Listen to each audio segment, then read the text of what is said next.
Hello, and welcome to the channel where today we are again with Eclair TV with a bunch of people. No, it's not going to be all the way in English. On va passer au français, surtout pour mon intro parce qu'en fait, généralement, je reçois des artistes ou un artiste et puis on parle comme ça à bâton rompu. Mais cette fois-ci, en fait, j'étais à une conférence, une sorte de bic à parole à l'occasion du festival Outre-mer, Bleu Outre-mer, et il y avait une conférence avec deux protagonistes que vous allez rencontrer tout à l'heure sur la médiation culturelle. Et cela, je me suis dit, tiens, ces personnes ont très bien préparé leur sujet, elles ont beaucoup de choses à dire et que ça serait dommage qu'on ne puisse pas partager ça avec vous. Et donc je les ai invités, j'ai invité aussi deux autres personnes, donc nous sommes 4 aujourd'hui.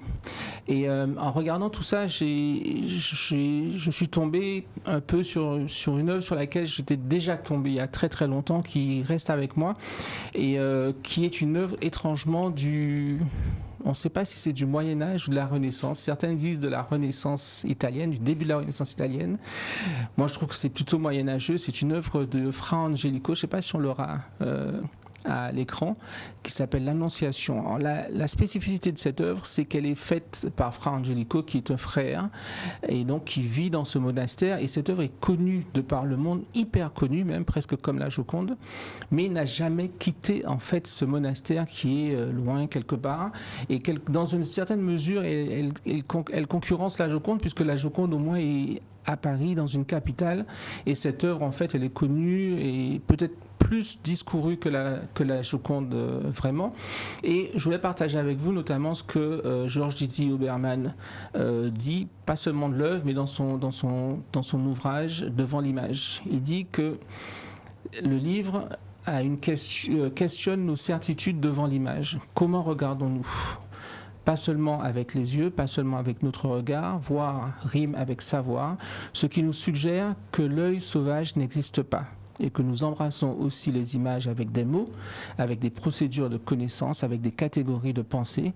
D'où viennent-elles, ces catégories ? Il continue, c'est la question posée à la discipline de l'histoire de l'art. Dans le développement actuel, la finesse de ses outils, son impressionnante capacité d'érudition, sa prétention scientifique, son rôle dans le marché de l'art, semble autoriser le ton de certitude si souvent adopté par les professionnels de l'art, les savants de l'image. Aujourd'hui, les savantes de l'image. Or, qu'est-ce qu'un savoir lorsque le savoir porte sur ce proté que l'on nomme une image? La question exige de mettre à jour la philosophie spontanée ou les modèles discursifs mis en jeu lorsque nous cherchons devant un tableau ou une sculpture à tirer, voire à soutirer une connaissance. Entre voir et savoir se glissent bien des mots magiques. Donc ma question pour ces médiatrices culturelles aujourd'hui, c'est: la médiatrice ou le médiateur se trouve-t-il trop souvent dans cet interstice, c'est-à-dire pris entre le marteau et l'enclume, entre ces différentes fonctions de l'image et ces différentes façons de la catégoriser et de l'aborder.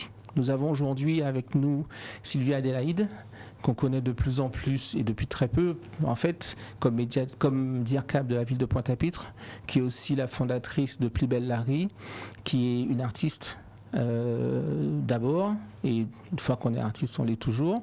On va revenir tout à l'heure. On a Christina Jasmin qui est à la base professeure, pas seulement à la base, professeure d'art plastique, mais aussi fondatrice, en tout cas créatrice d'événements et de projets liés souvent à l'éducation nationale et aux élèves. On va regarder tout ça. On a Mélanie Dubrul qui est fraîchement nommée médiatrice culturelle au musée Schellcher, qui n'a même pas encore ouvert, donc vous imaginez à quel point on est en avance. Et Hélène Rugard, qui est ingénieure culturelle, que je connais plutôt pour son travail avec la Caraïbe, et on va voir ce qu'elle peut nous dire peut-être une comparaison entre ce qui se passe dans le reste de la Caraïbe et en Guadeloupe. Est-ce que le travail de médiatrice culturelle, est-ce qu'un travail compliqué où on est pris entre deux feux, entre l'artiste, ou trois feux, l'artiste, la politique culturelle et le public? Alors, moi, je fais du développement culturel. Donc, et forcément, quand on fait du développement, la médiation se retrouve au milieu de plein de choses, entre la création-diffusion, la production, la communication, etc. Et en même temps, c'est une fonction spécifique.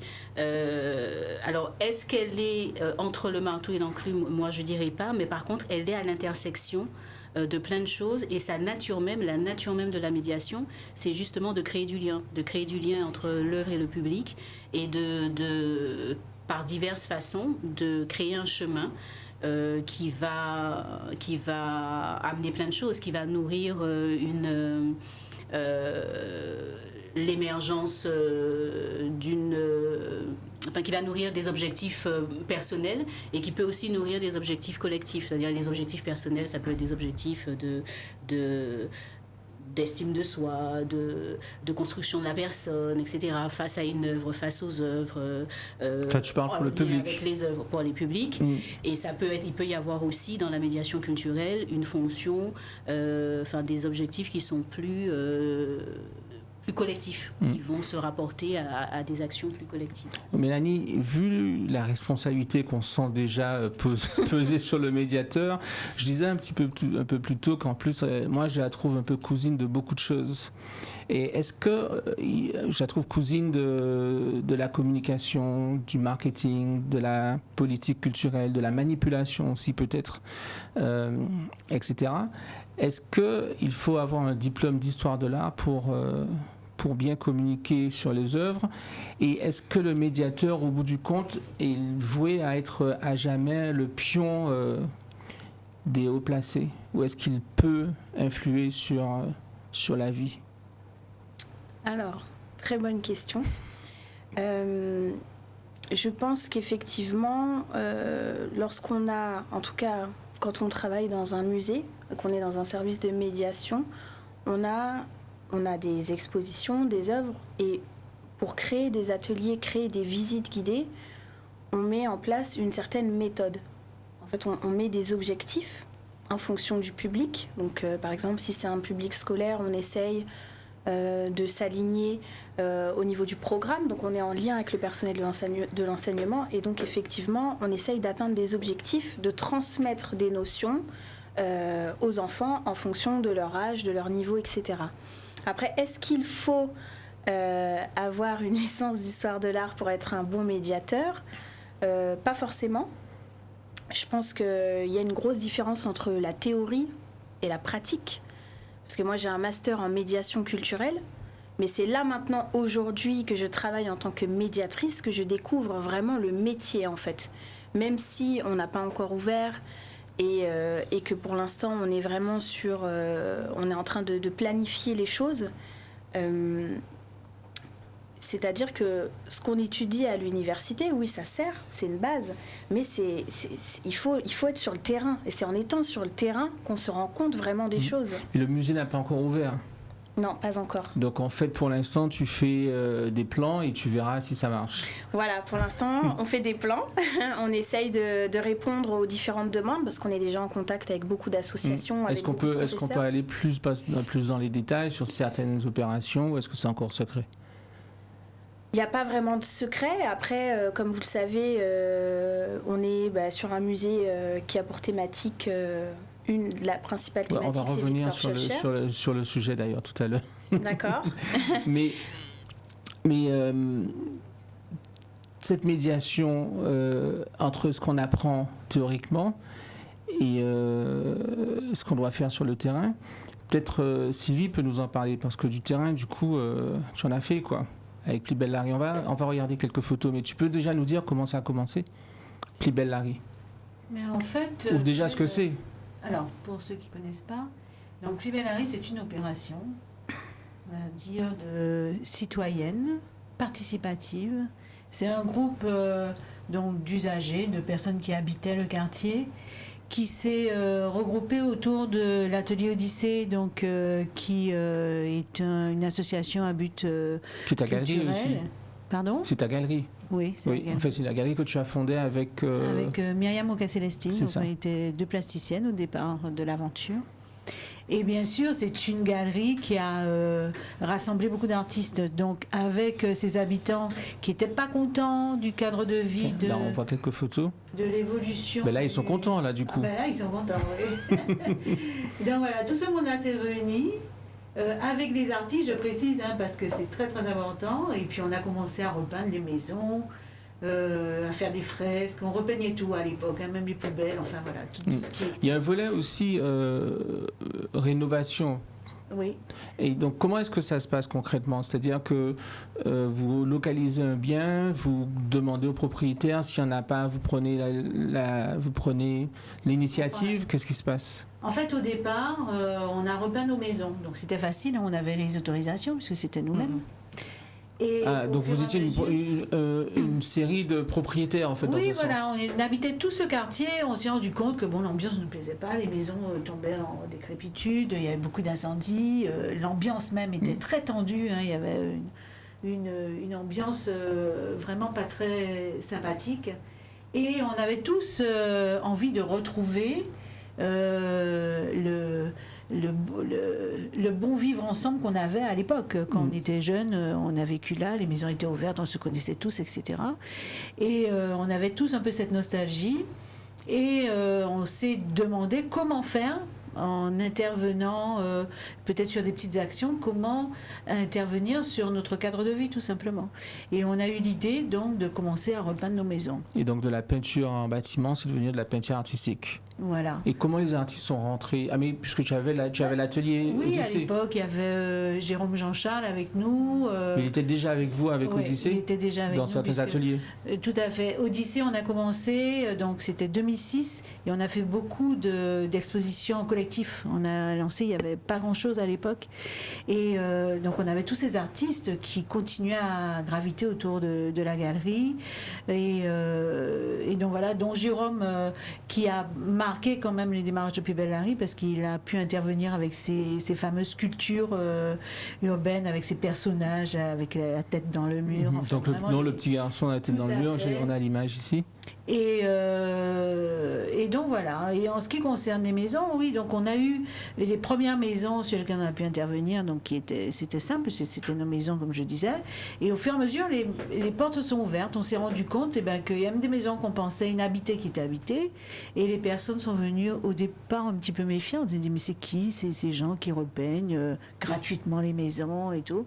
Et au fur et à mesure, ils nous ont demandé d'intervenir sur leur maison, et c'est comme ça qu'on a pu étendre à l'ensemble du quartier et donc, même au-delà. Ce mouvement presque organique.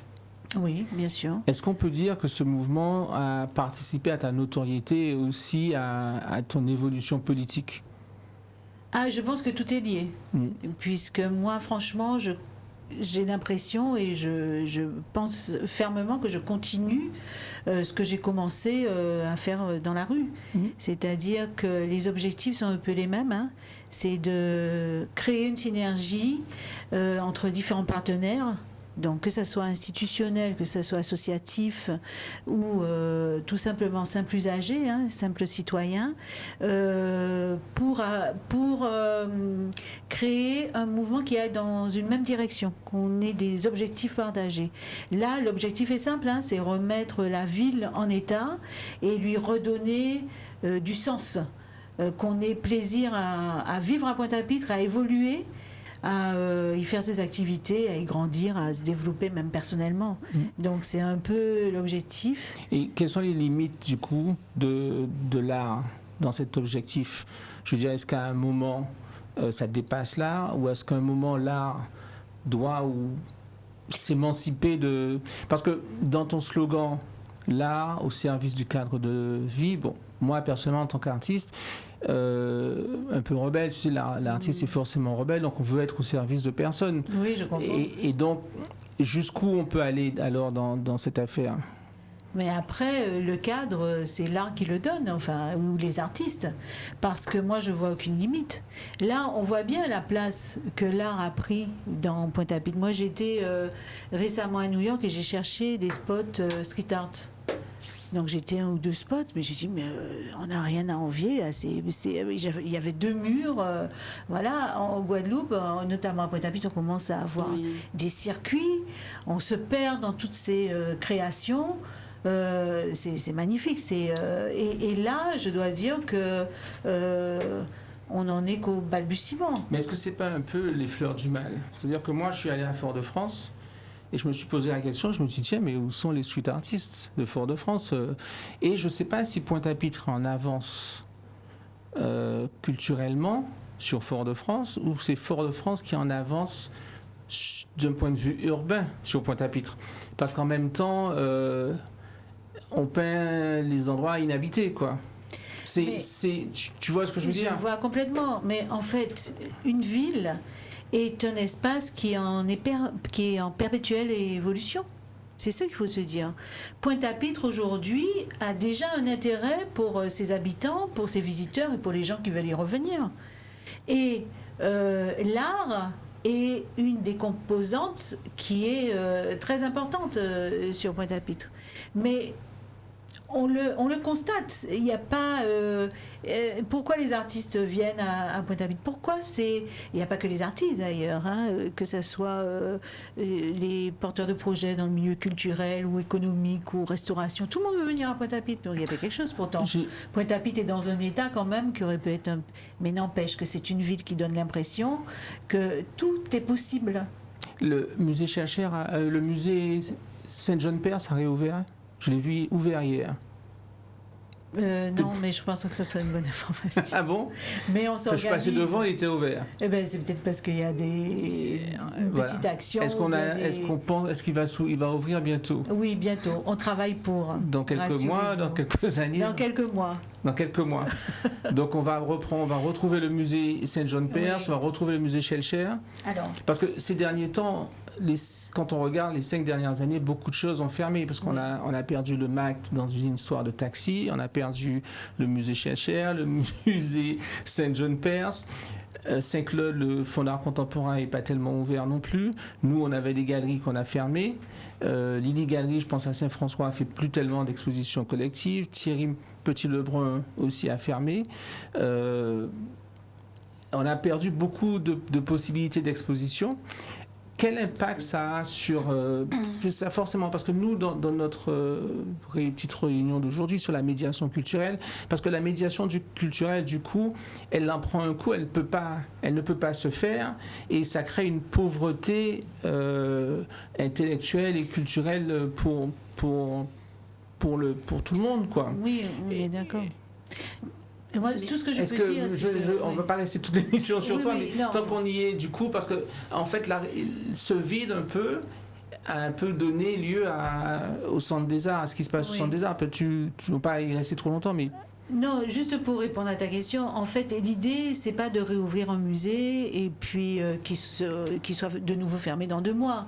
L'idée, c'est de travailler sur une véritable politique culturelle avec des projets qui sont solides. Donc ça prend un petit peu de temps. La nouvelle municipalité n'est pas installée depuis longtemps, mais en tout cas, c'est l'objectif. Et c'est l'objectif dans ce domaine-là, comme dans les autres domaines, hein, la propreté de la ville, j'en passe, l'urbanisme, etc. Et en tout cas, en ce qui concerne tous les équipements culturels, on travaille dessus à un redéploiement et à véritablement donner du sens et de la cohérence à ce qui sera proposé au public. Et effectivement, sans tous ces lieux, le médiateur se retrouve un peu désarmé.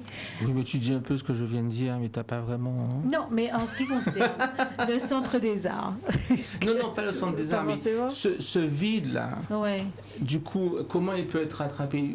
Ça m'embête parce qu'on n'est pas encore présenté. C'est peut-être l'occasion pour toi de rentrer, puisque en fait, puisque du coup, toi, je sais que tu es très pointoise aussi, tu habites Pointe-à-Pitre, tu travailles à Pointe-à-Pitre, et aussi tu es fan de tout ce développement street art autour de Pointe-à-Pitre, mais en même temps, dans la transmission du savoir, est-ce qu'on peut s'imaginer à contre-coup une sorte de recul intellectuel ou culturel de la population du fait de ces manques?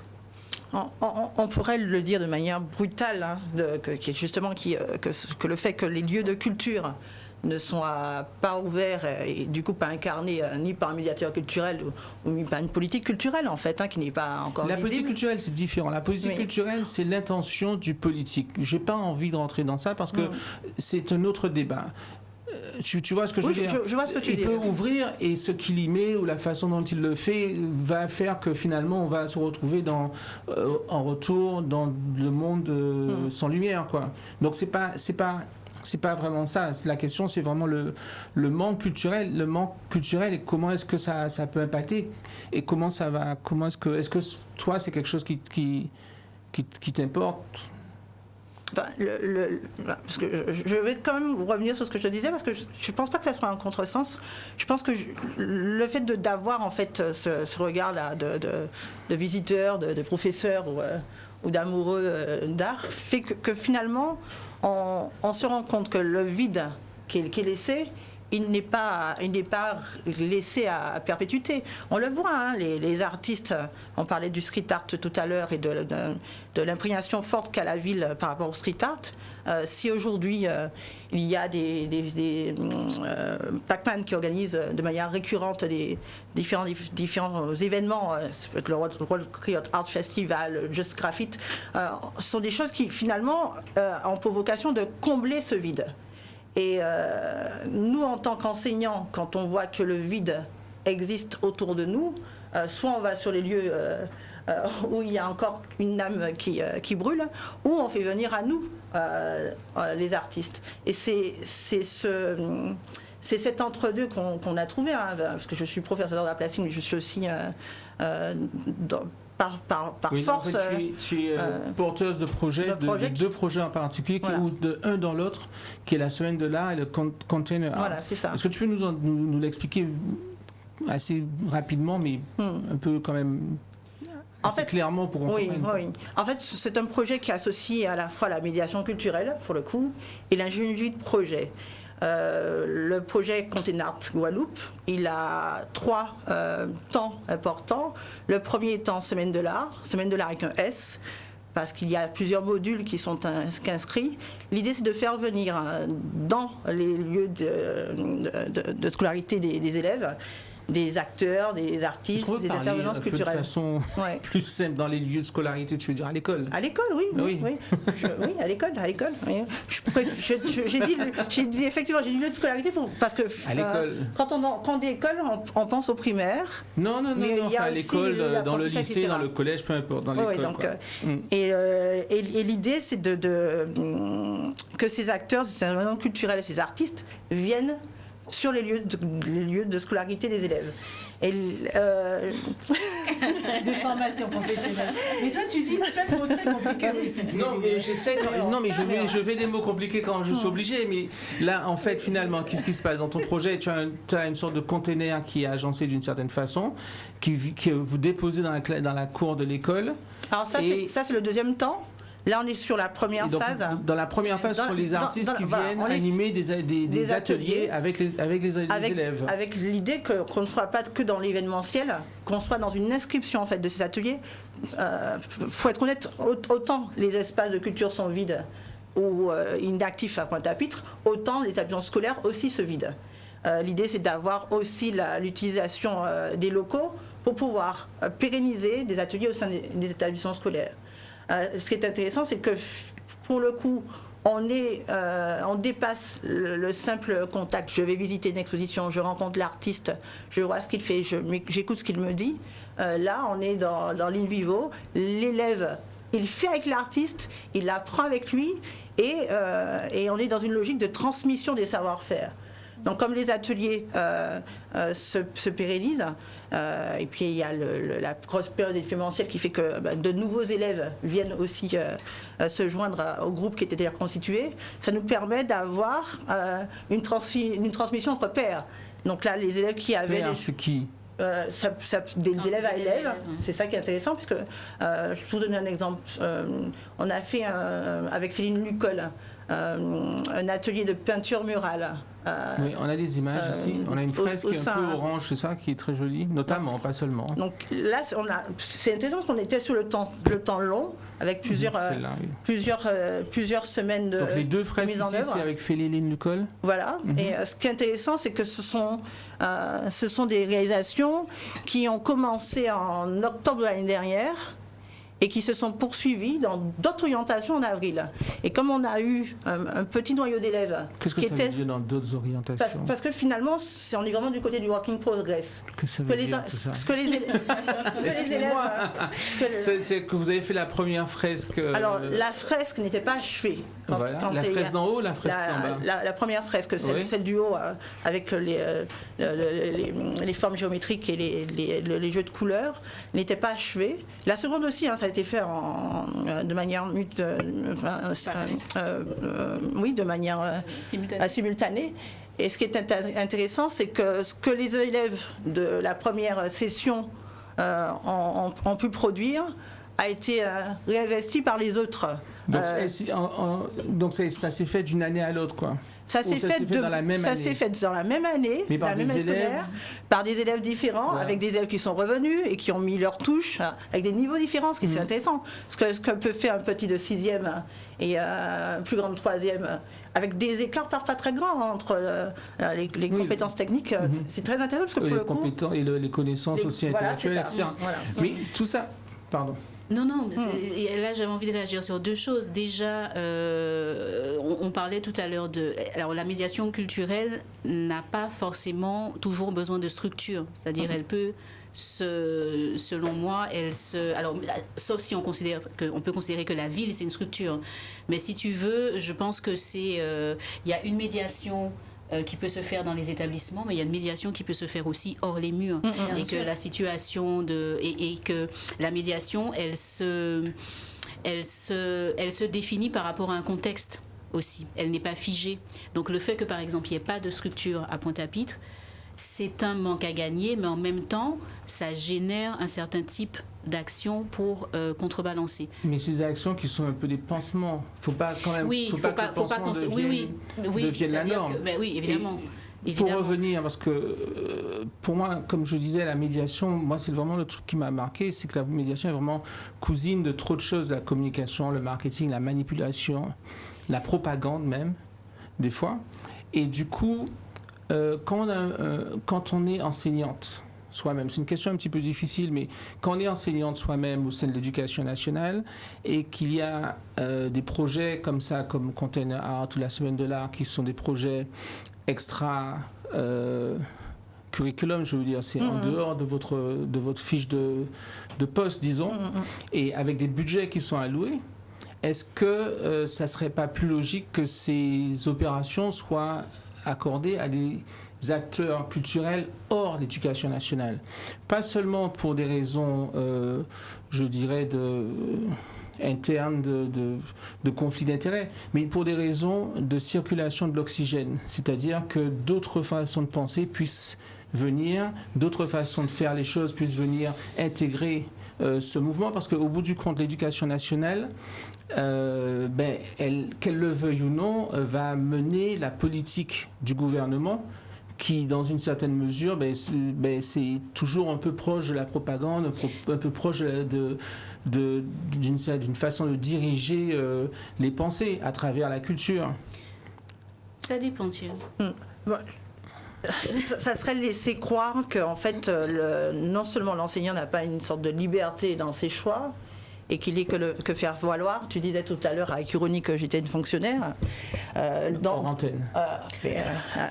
Maintenant c'est dévoilé, mon Dieu, le masque est tombé. Non mais jusqu'où va la liberté de l'enseignant?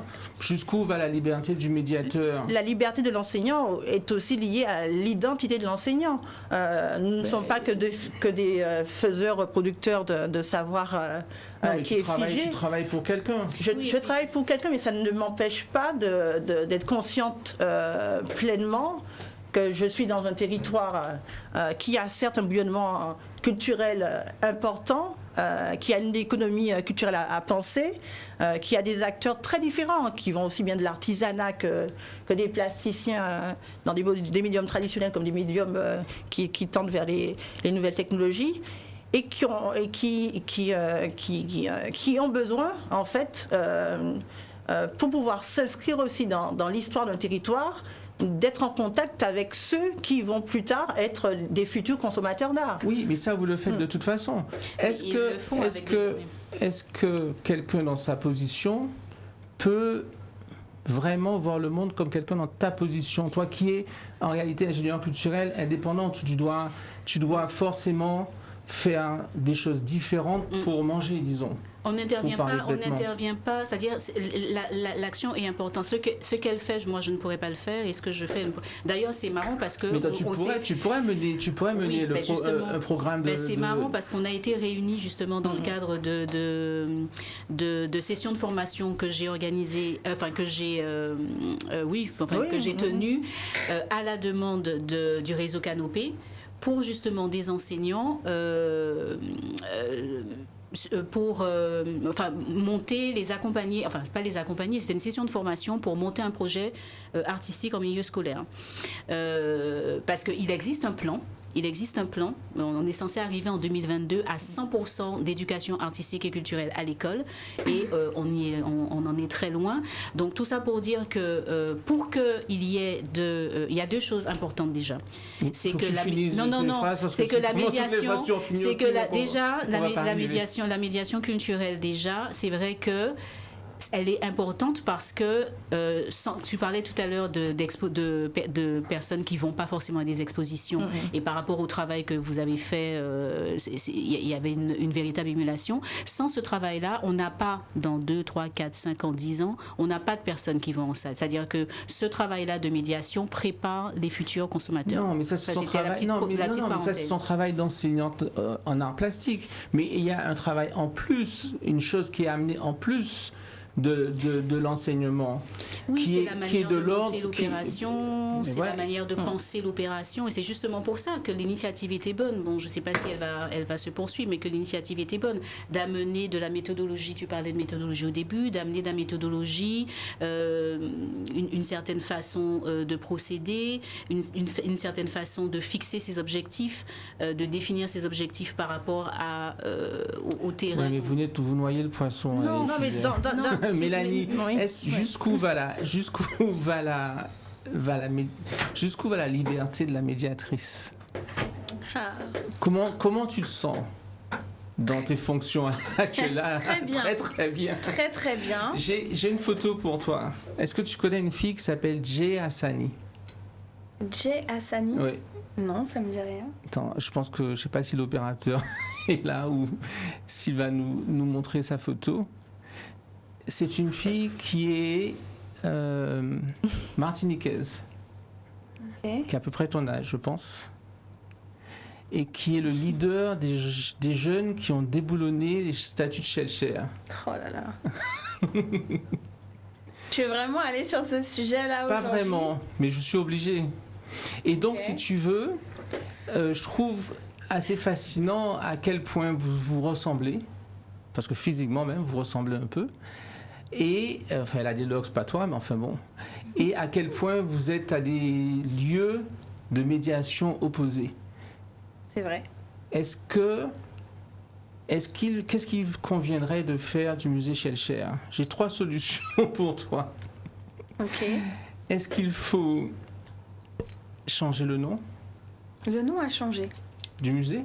Oui. Ah ben ça c'est une nouvelle. Le musée, son nouveau nom, c'est le musée d'art et d'histoire Victor Schellcher. Ouais, est-ce qu'il faut enlever le nom Schellcher? Est-ce qu'il faut réorienter complètement sa médiation, c'est-à-dire raconter une autre histoire que celle qu'on nous raconte? Ou est-ce qu'il faut simplement le fermer? Parce que c'est trop tard. Ah non, aucune de ces réponses. Mais là, on va pas pouvoir, je vais pas pouvoir dresser un nouveau tableau, un nouveau tableau, le vrai tableau de Victor Schellcher. Tu veux dire là ici, là, ou tout dans de le suite, musée? Non, oui, dans le musée, ça fait clairement partie de nos objectifs. C'est-à-dire le problème qu'on a vu en Martinique et qu'on voit un peu partout par rapport à la question de Victor Schœlcher, c'est que très souvent, les gens prennent des citations qui sont sorties de leur contexte. C'est quand même quelqu'un qui a vécu au 19e siècle, qui s'est engagé très jeune et qui a étudié justement l'esclavage, les discriminations de toutes sortes, parce qu'il ne s'est pas battu uniquement pour l'émancipation des esclaves, mais aussi pour le droit des femmes, contre le travail des enfants en France. C'était un activiste et il a commencé... Un activiste comme Sylvie. Oui. Il en faut. Et non, oui, bien sûr, nous, notre rôle, justement, ce sera de montrer qui est le vrai Victor Schœlcher. Et d'ailleurs, je vais juste donner un petit exemple. Quand on voit des sculptures, certaines sculptures qu'il peut y avoir en Martinique ou en Guadeloupe, on montre un Schœlcher vieillissant. Mais la majorité des actions qu'il a faites dans sa vie, il était très jeune en fait. Il a commencé son combat, il était très jeune. On montre le Schœlcher vieillissant, mais en substance, Schœlcher, c'est qui? C'est celui qui a permis l'abolition de l'esclavage? C'est un des acteurs, bien sûr. Bien sûr. Et Schœlcher, avant toute chose, c'est un humaniste. Sylvie? Tu es plongée dedans, non? Moi, je Too hot for your blood. Après là, je vais pas m'étendre sur le sujet. Oui. Est-ce que l'histoire qu'on nous raconte de Schœlcher, est-ce que c'est la bonne? Et si tu es obligé de faire une sculpture de Schœlcher dans ton cours, comment tu l'aborderais? Moi, ce qui m'intéresse, c'est que justement, j'ai eu les deux versions. J'ai la version Limia Diffé et Géassani, parce que j'ai suivi de très très près leur pénégration et le fait d'avoir aussi détruit des sculptures symboliquement. Et j'ai la version de Brigitte Rode, fille du maître du bâtonnier Rode, et qui lui un fervent défenseur de Schœlcher. Alors c'est intéressant puisque pour le coup, on a était, mais sa mémoire est vive. Oui, elle est vivante toujours, mais elle est incarnée par sa fille qui maintient la... Non, parce que si tu veux, la question de Géassani et de ses copains martiniquais, c'est justement celle-là, c'est de dire qu'aujourd'hui, on a un regard qui est différent. C'est pas à dire qu'on va se battre contre ceux d'avant ou contre le bâtonnier Rode, qui avait son regard qui était valable pour son époque, mais avec le niveau de connaissance et de clarté aussi de l'ensemble de la population, de ces jeunes qui font des études, qui sont brillants, proposer une lecture différente et passer à l'action de façon à ce que il et elle soient entendus. Et je suis désolé, mais on respecte le bâtonnier, mais... c'est un peu tard pour lui de parler. C'est pas tard pour lui de parler, puisque c'est aussi la fonction des commémorations. Donc, s'il y a commémoration, ça veut dire que dans l'acte du passé, même s'il est daté et qu'il semble figé, le fait de commémorer, c'est aussi revenir sur un... De commémorer Schœlcher. Commémorer Schœlcher, commémorer sa pensée. En substance, ce que les filles disent, c'est que le bâtonnier, même nous, plein de gens, on s'est trompés.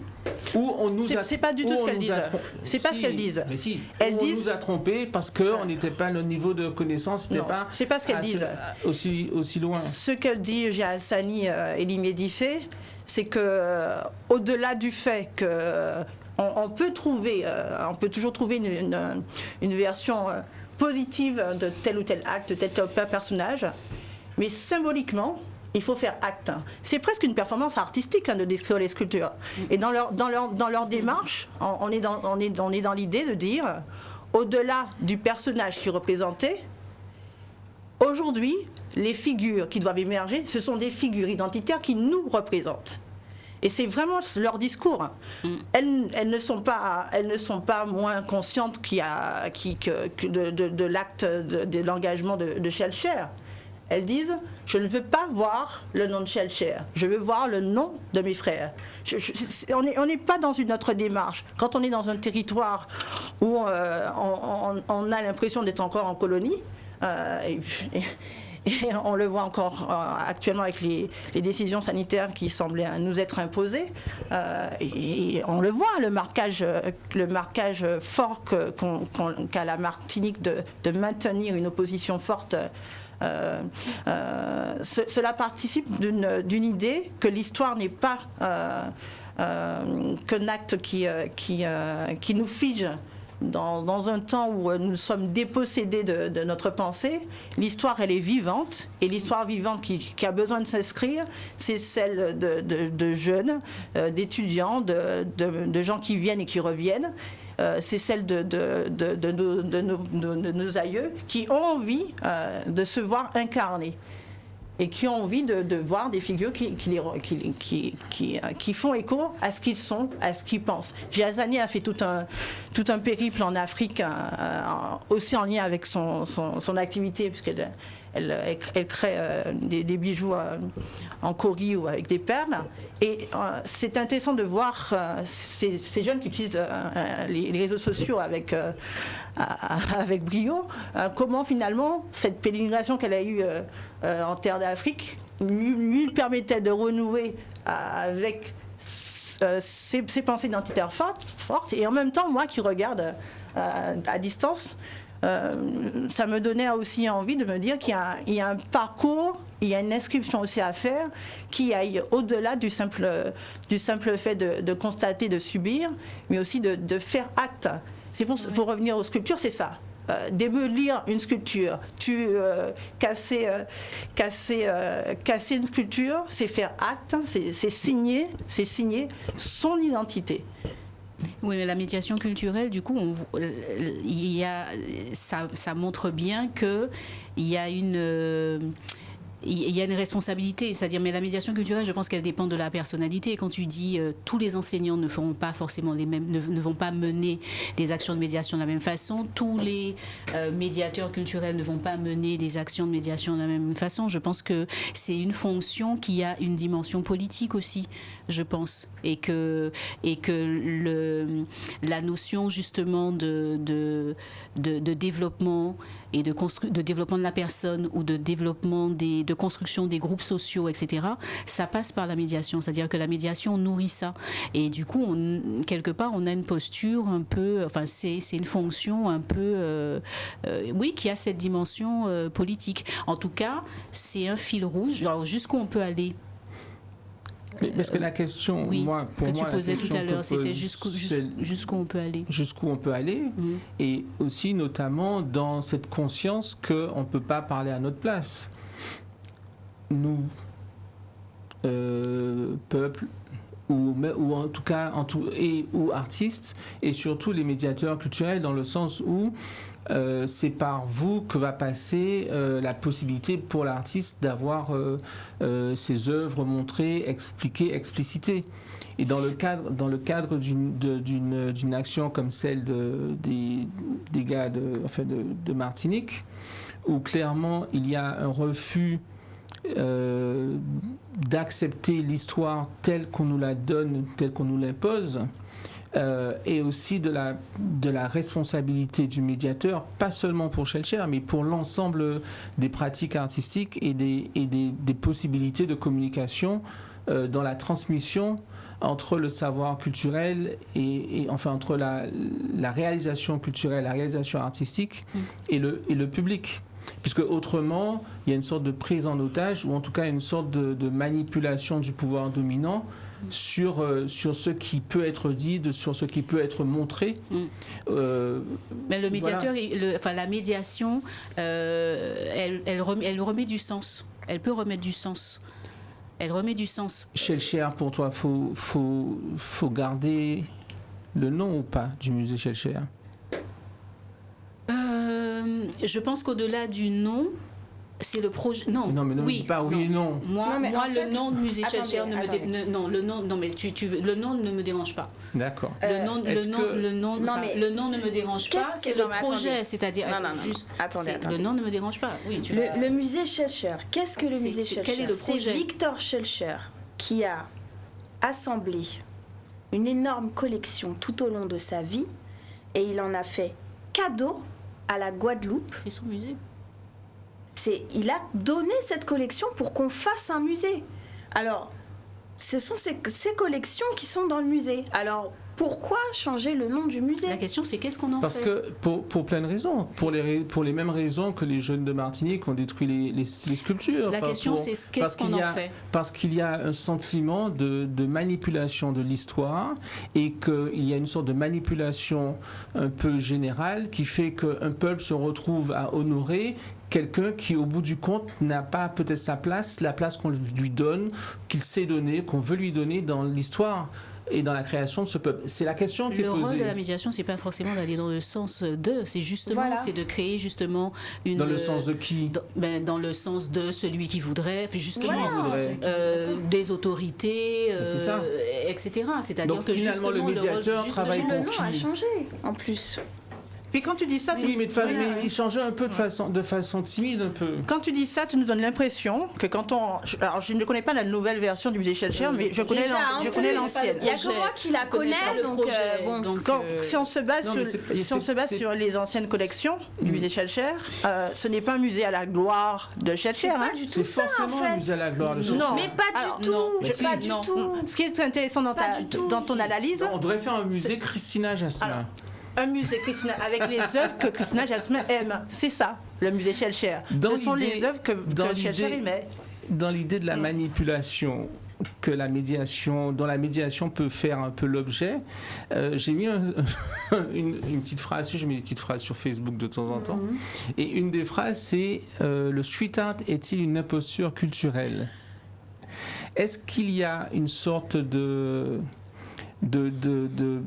volonté de pousser le street art parce que et un certain street art parce qu'il rend tout le monde un peu d'accord, parce que c'est des jolis visages, sont de jolis, en Guadeloupe en tout cas, c'est 98% de visages, 80% de jolies femmes noires, c'est des jolies couleurs. Il y a peu de street art dans le sens muraliste de Diego Rivera, qui va mettre en cause l'autorité, qui va être révolutionnaire. Il y en a peu ou pas. Moi, j'en connais pas. Comment tu vois ça dans ta ville, puisque c'est ta ville qui est leader un peu du street art en Guadeloupe? Moi, je pense que la question est saine. À chaque fois qu'il y a un mouvement artistique, quel qu'il soit, il se fait décrypter, critiquer, malmener. Voilà. Et moi, ce que je vois, c'est que depuis quelques années, les artistes sont en mouvement.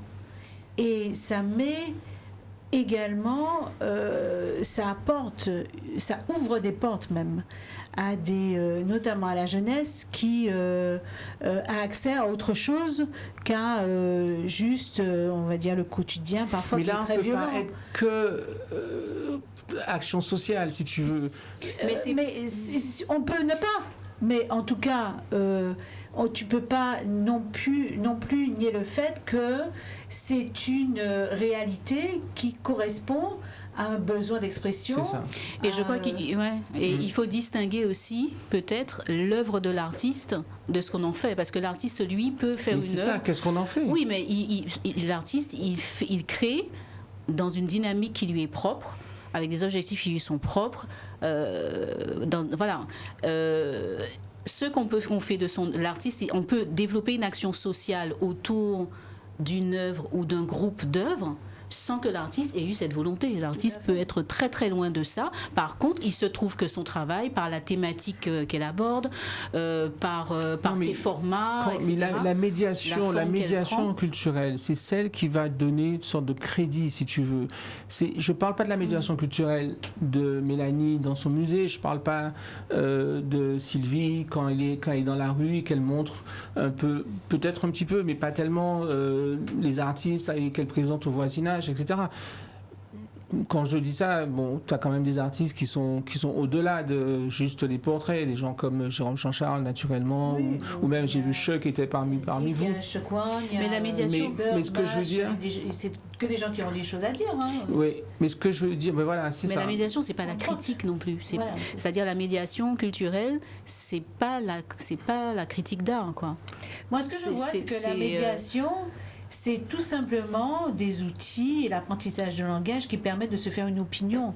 Juste Il n'y a pas exactement. de de vérité. développer une pensée critique. Voilà, il n'y a Mais- pas de vérité universelle. mais la Comme manipulation- tu disais dans ton introduction, il y a la vision de ce qu'on a et puis après c'est de la perception. Et ça, c'est en fonction de son vécu, c'est en fonction de sa culture, c'est en fonction de tout ce que tu as pu Exactement, évoquer, son vécu, sa culture, mais qui dirige ça? son histoire. Je te donne un exemple. Par Ouais. exemple, moi j'ai toujours trouvé extraordinaire comment René Maran et, dans une certaine mesure, Léon Gontran-Damas ont été effacés de la négritude au profit de Césaire, Fanon et Senghor. Dans une certaine mesure, c'est assez effarant. Pourtant, René Maran, prix Goncourt de littérature 1920 ou 21, les spécialistes vont me corriger. Non, Non. je ne suis pas spécialiste de tout.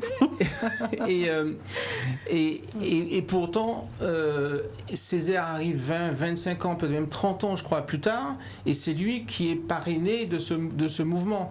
Et donc, si ça peut se faire, qu'est-ce qui se fait aujourd'hui? Et y compris dans l'art, et, Mais là, on et à dépasse travers les... mais non, On je dépasse ne la pense dimension pas. de la médiation. Non, justement. On est dans la Ou c'est parce communication. qu'on Mais c'est la cousine.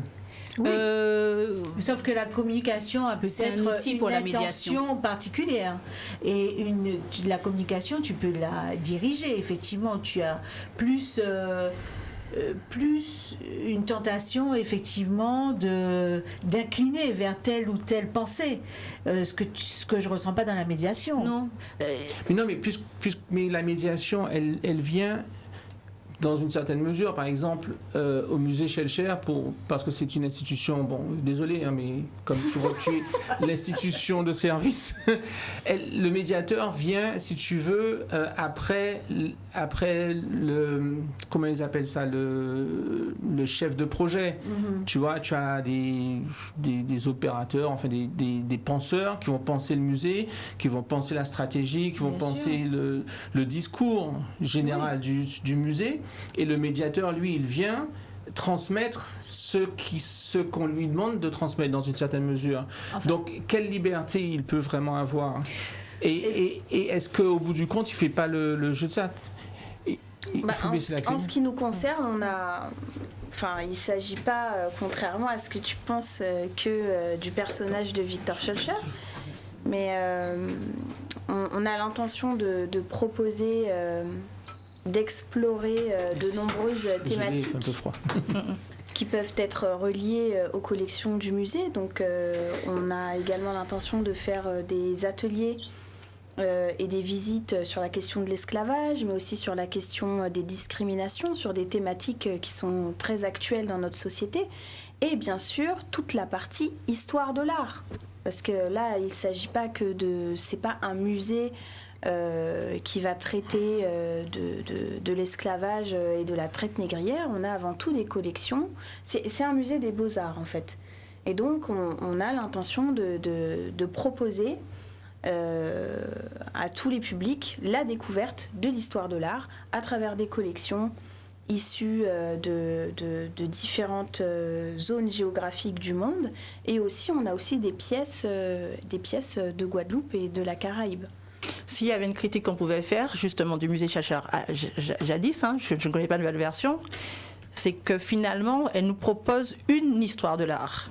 Le fait qu'on ait une série de reproductions d'œuvres dites œuvres phares à connaître, le bon étudiant d'art doit connaître telle ou telle œuvre, ça serait là qu'il y aurait la critique, qui peut être nuancée parce que finalement, la curiosité intellectuelle de Schœlcher fait qu'il s'est intéressé aussi aux pratiques artistiques, artisanales, culturelles et cultuelles Exactement. des autres Exactement. territoires. Donc c'est ce qui est intéressant. Alors c'est un paradoxe. Schœlcher est à la fois dans les œuvres qu'il nous présente, parce qu'on a dit reproduction quasi à l'échelle, hein, presque. Oui, il y a des plâtres du Louvre, il y a des pièces classiques. Donc ça pourrait nous faire comprendre que le bon Guadeloupéen doit connaître ces œuvres-là pour être un Guadeloupéen cultivé. Mais il y a le contrepoids, c'est que contrairement aux histoires de l'art qui seraient figées sur l'art occidental, on est dans l'extra-occidental avec lui. parce qu'on a aussi des pièces. Comment on est dans l'extra-occidental? Parce Il est que- occidental, non? Non, parce que c'est un homme qui a... Et c'est un occidental qui collectionne avec son vécu d'occidental et qui montre à donner ce Oui, que et son la médiation cet homme permet de faire une lecture de ça, Sauf- justement. voilà. Parce que la médiation n'est pas au service... Enfin, la médiation une n'est pierre pas au va jamais service donner de du la jus. parole. Mais une de la pierre va parole. jamais donner du jus d'orange. Non, Je par veux dire, contre, la on est collection, capable elle est de ce qu'elle dire, est. non, c'est-à-dire que la médiation, c'est-à-dire, je pense qu'elle elle se fait dans un deuxième temps. C'est-à-dire que l'œuvre existe déjà. L'œuvre a été créée, elle existe dans un contexte, à une époque, etc. Et c'est tout ça que la médiation permet de lire. Et pour justement créer un esprit critique, enfin, pour permettre à chacun d'avoir sa propre opinion. Je pense que la médiation, à la base, lorsqu'elle est juste, elle n'est pas dans la manipulation. Elle est justement au contraire dans cette construction de sens, parce que Schellcher peut l'avoir fait dans un certain esprit. Et justement, l'idée, c'est de dire, mais voilà, cette pièce, elle a été acquise à tel moment, etc., etc. Et ce qui est intéressant, je trouve, dans la médiation, parce que la médiation, elle se passe dans le présent. Donc, ce qui est intéressant, c'est ce que ça nous laisse aujourd'hui pour aller plus loin. Enfin, voilà, c'est ça. Et ce travail-là, et si on ne fait pas ce travail-là, ben c'est là qu'il peut y avoir manipulation, Exactement. etc. Parce qu'il y a des critiques qui ont écrit ça. Mais si on ne fait pas ce travail-là, on n'est pas obligé de laisser l'espace vide. On peut faire un autre travail Oui, avec un autre regard oui, mais c'est justement ça. qui peut être plus juste ou plus proche de nous. Oui, mais c'est Là, vous faites justement plein on d'hypothèses, mais le musée n'a même pas encore Non, mais non, ouvert. mais Vous avez Non, mais, même pas- ça n'a rien à voir avec Schellcher. Ça a à voir avec, si tu veux, de savoir qui contrôle l'histoire et qui va être le médiateur de cette histoire qui va nous être contée et racontée. Moi, je trouve que la médiation, justement, elle a ce rôle-là. Elle peut justement casser. C'est un peu un Exactement. garde-fou. C'est l'objectif. C'est un peu un garde-fou. Est-ce qu'elle peut vraiment, jusqu'où va la liberté du médiateur? Si, elle va aussi loin que peut aller la liberté de penser, la liberté Bien sûr. d'agir, etc. Bien sûr. Et là, on a justement, on peut agir au sein de l'école, on peut agir dans la ville, on peut agir dans des structures, on peut agir dans des agences. Les artistes eux-mêmes peuvent agir. Donc, on peut aller aussi loin que notre pensée nous amène à le faire. Alors, dans ton texte d'introduction, tu disais justement, et puis tu poses la question jusqu'où on peut aller.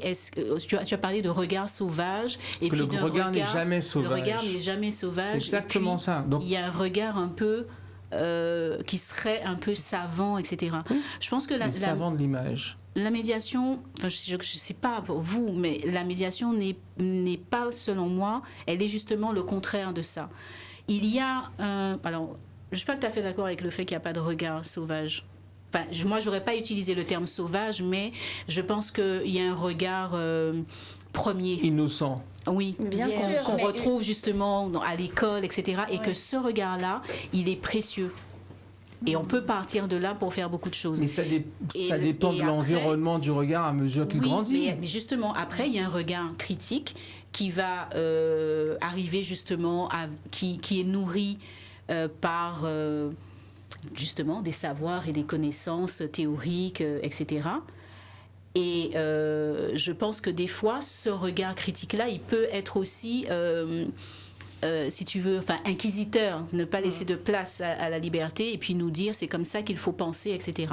Et entre ce regard naïf qui pour moi est le ferment premier sur lequel il faut s'appuyer et ce regard critique qui est justement manipulateur, eh ben, au milieu là, c'est l'espace de médiation. C'est l'espace dans lequel nous, on peut intervenir pour faire grandir le regard premier, le nourrir pour arriver à une dimension critique, mais une dimension critique construite, pas une dimension critique. Non, mais il n'y a pas de question sur l'éducation. Ça, c'est l'éducation. La question, c'est ce qu'on met dedans. Le fait de pouvoir arriver à un regard critique, oui. De pouvoir arriver à ce que la personne puisse réfléchir, oui.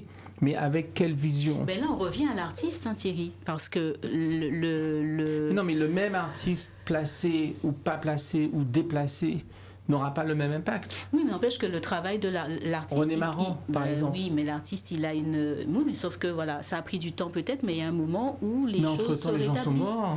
Oui, Si mais tu ben, ça, quoi. tu sais, ça, c'est le... Ça, c'est un peu le... Non, mais tu sais, des fois, il y a des choses, il y a une même... c'est-à-dire les avancées historiques et sociologiques, elles sont... C'est-à-dire, oui, mais les jeunes de Martinique, ils ne veulent plus attendre. C'est ça. Ils disent que oui, on leur dit oui, mais il faut attendre. Ils ne veulent plus attendre. Il faut attendre quoi? Mais c'est toi qui dis que l'avancée a son temps, que l'histoire a son temps. Je ne dis pas qu'il faut attendre. C'est ce que tu dis en substance. Je ne dis pas qu'il faut attendre. Je dis justement que... Oui, parce que ce que je veux dire par là, c'est que c'est une concordance de choses qui fait qu'à un instant T, ça prend ou ça prend pas. Bon, je suis désolée pour... c'est comme ça, je suis désolée pour Marant. Il se trouve que, mais n'empêche que les choses se rétablissent avec du temps, justement, parce que je ne dis pas qu'il faut... Mais non, mais eux, là... Je sais pas. Non. Où est-ce qu'on en est du numérique? C'est toi qui as mis ça dans ta fiche. Ah oui. Le numérique et dans la médiation. Nous, on avait fait une proposition, notamment pour le musée Schellcher, d'intégrer une application qui s'appelle Smartify. C'est une application de reconnaissance visuelle. Donc tu télécharges ça dans ton téléphone et quand tu scannes les œuvres, par exemple, qui sont dans le musée, eh ben, tu as toute la médiation sur l'œuvre qui apparaît sur ton téléphone. Et après, tu peux même créer une sorte de catalogue des choses que tu as vues, tu peux les partager, etc.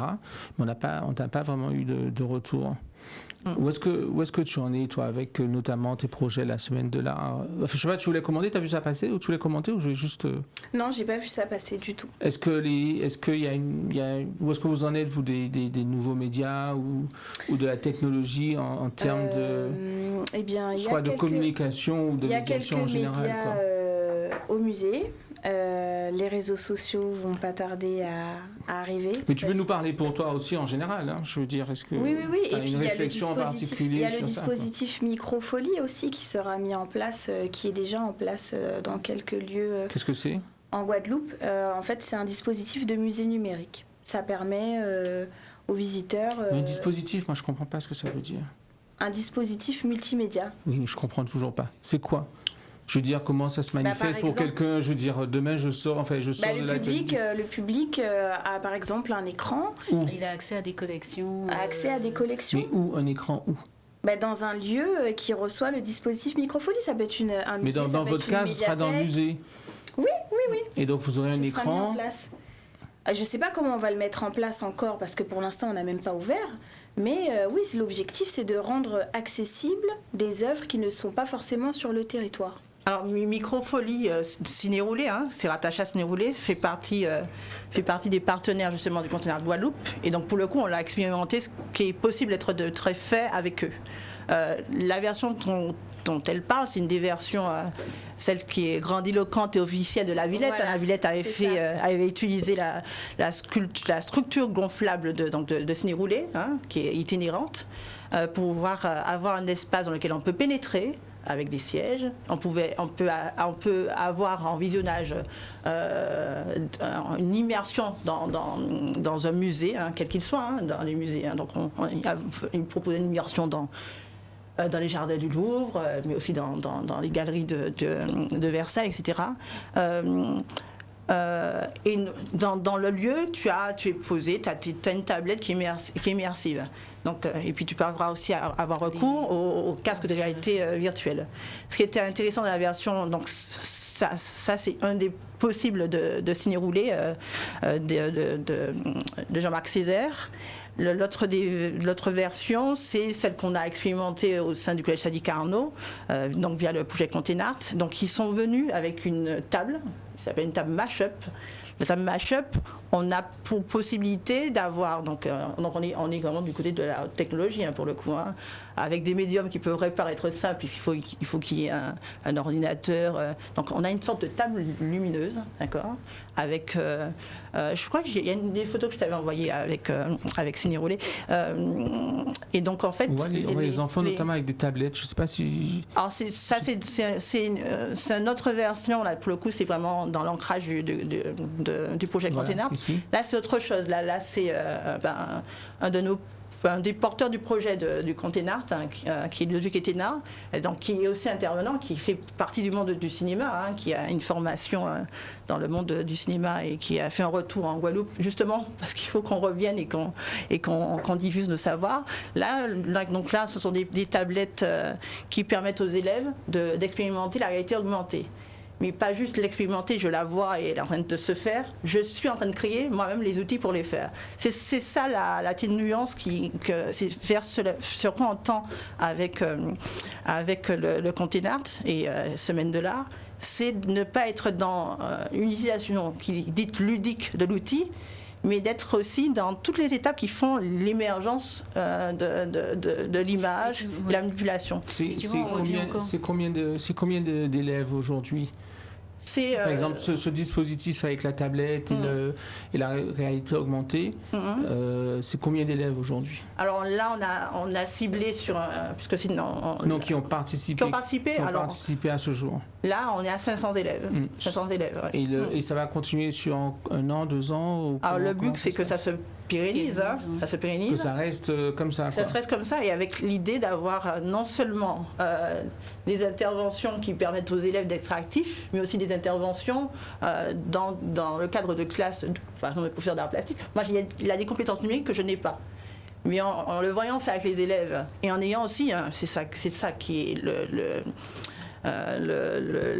l'avantage du projet Container, c'est qu'en fait, on vient avec l'équipement. À partir du moment où on vient avec l'équipement, les élèves peuvent l'utiliser, mais l'enseignant aussi se l'approprie. C'est ça. Et donc, de fait... il y a un partage complet. Il y a un partage complet. Et une évolution ensemble. Et dans notre logique, ça serait de permettre la formation, je disais le mot entre pairs tout à l'heure, là, pour le coup, entre enseignant et enseignant. Et l'idée on m'a formé, oui, mais après, c'est ce qui nous arrive le plus souvent. Dans ma salle, par exemple, je n'ai qu'un vidéoprojecteur et un ordinateur qui ne fonctionne pas. Donc, le fait de venir avec l'équipement et de se dire qu'il y a une mutualisation possible de l'équipement. Je t'ai formé, tu as vu comment on l'utilise avec les élèves, tu peux l'utiliser avec d'autres élèves, on te le laisse un mois, etc. C'est un petit peu la logique du Container. C'est un container qui est équipé en haute technologie, et qui relie aussi bien l'infographie, la réalité augmentée, la réalité virtuelle, l'impression 3D. Et là, l'idée, c'est de venir et de poser. On a bien compris. Voilà. Donc, est-ce qu'on disait tout à l'heure que la médiation n'est pas forcément culturelle, qu'elle peut être aussi de tout ordre, notamment à travers la cité, disons. Est-ce que Pointe-à-Pitre a un peu... où est-ce que vous en êtes au niveau de la numérisation de Pointe-à-Pitre? Pour parler vite, je ne sais pas si c'est le bon mot, mais est-ce qu'on a des choses dans ce sens-là? C'est prévu. Mais comme vous le savez, là, on est en train de... C'est pas une question piège, je suis juste curieux. Non, oui, mais je te réponds tranquillement. On est en train de remettre les bases. Après, il y a des projets qui nous sont proposés qui peuvent aller très rapidement. Numérisation commerciale. Est-ce qu'on a par exemple des spots Wi-Fi gratuits à certains endroits? Est-ce qu'on peut imaginer des choses comme ça, par exemple? Pas encore, mais bien sûr, c'est prévu. Imaginer ça. C'est prévu parce que l'idée, c'est de revoir complètement les espaces publics et d'en faire des lieux attractifs.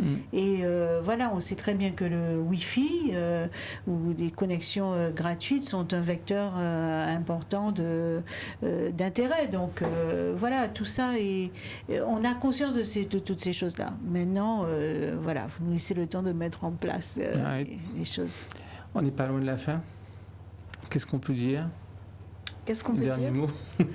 Par rapport à la médiation culturelle, non, mais je rebondis sur ce que disait Hélène tout à l'heure. Jusqu'où peut-on aller? Je pense qu'un bon médiateur, c'est quelqu'un qui va apporter effectivement une certaine connaissance, va apporter des outils pour comprendre l'œuvre, comprendre l'histoire, le patrimoine, le monument architectural. Mais le bon médiateur, c'est aussi celui qui laisse aux visiteurs, au public, un certain imaginaire, en fait. C'est-à-dire que oui, on est là pour apporter des clés, mais on n'est pas là non plus pour formater la pensée ou le regard de l'autre. Est-ce qu'on formate différemment dans la Caraïbe que dans la Caraïbe française?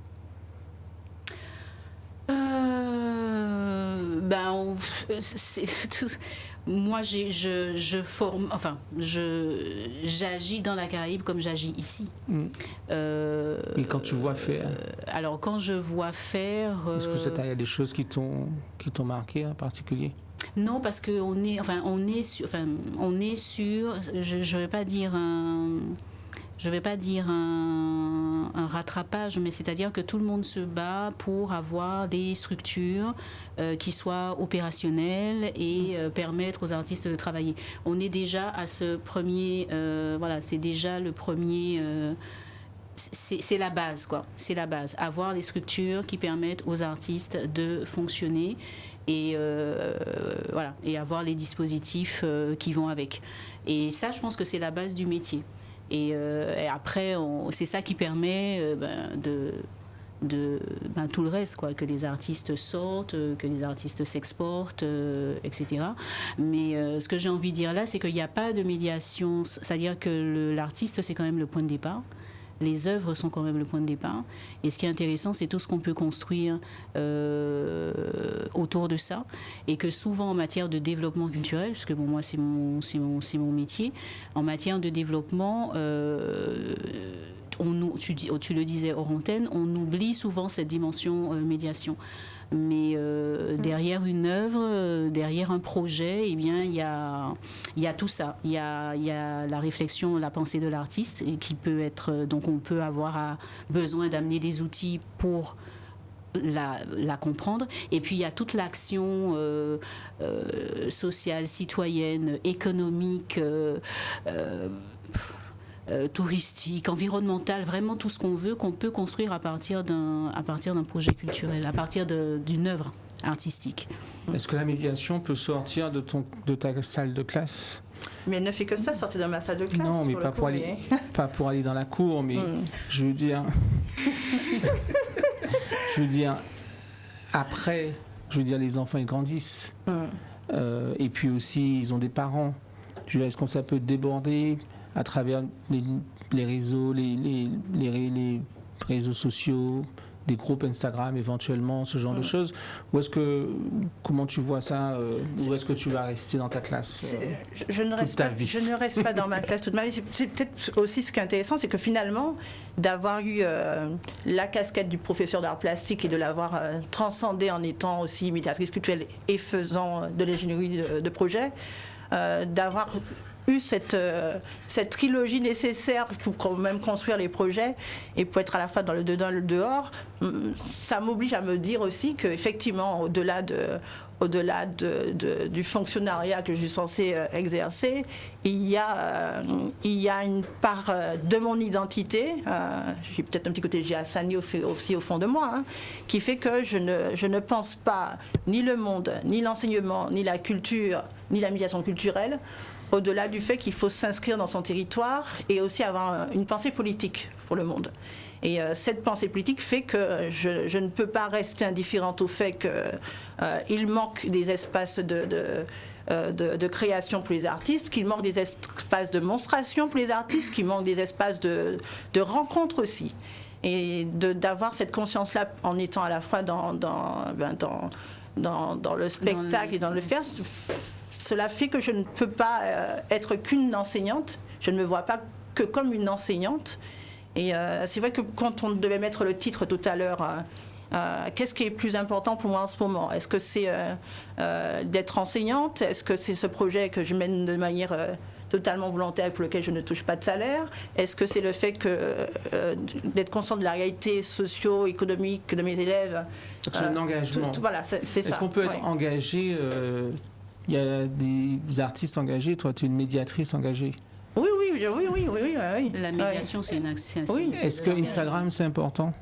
Instagram est important dans la mesure où, quand je vois que on a reçu Jeune Sun Lo. Jeune Sun Lo qui fait partie du cinéma, qui est installé en Martinique, qui donne aussi des cours. au campus Caribéen des Arts. Ce qui est intéressant avec sa figure, c'est qu'il est passionné par ce qu'il appelle la monstrologie caribéenne. Et donc, il développe toute une démarche d'illustration autour des mythes et légendes caribéens qui trouvent des échos dans des mythes et légendes occidentaux. Et tout ça sur Instagram.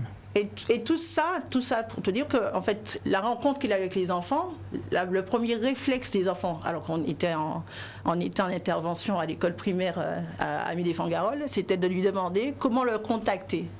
Et comment le contacter aujourd'hui, c'est d'aller sur Instagram. Et j'ai des élèves qui le suivent jusqu'à présent et qui le relancent. Non, mais je parlais dans ton action.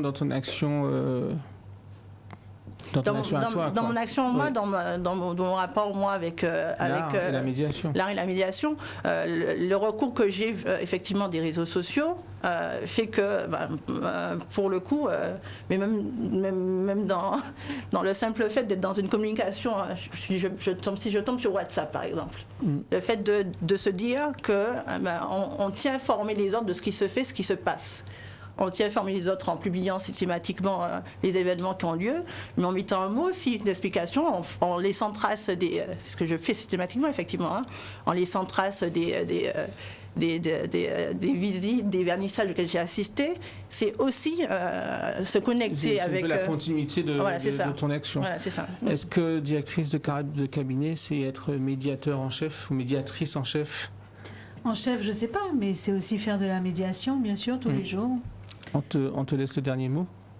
Mais moi, je dirais que ce que j'entends là, j'ai appris beaucoup de choses sur la médiation, parce que j'en avais une idée très vague. Moi, je suis persuadée que de toutes les façons, plus on a accès et de façon très précoce, c'est-à-dire plus notre jeunesse a accès à des informations, à notre histoire, à ce qui fait ce que on est aujourd'hui du point de vue familial, social, etc. Plus cette richesse est nourrie, et plus on aura affaire à des adultes érudits, curieux, ouverts vers les autres. Voilà, donc moi je dis bravo à la médiation, il en faut plus. Et, longue vie à la médiation et aux médiatrices. Voilà, et puis qu'on comprenne un peu plus l'action et puis l'intérêt, voilà, que tout ça prenne un sens. Voilà, donc merci Thierry pour cette émission. Non, merci d'être venu. Et de m'avoir fait rencontrer ces belles personnes. Thank you very much. I will see you next time. Bye.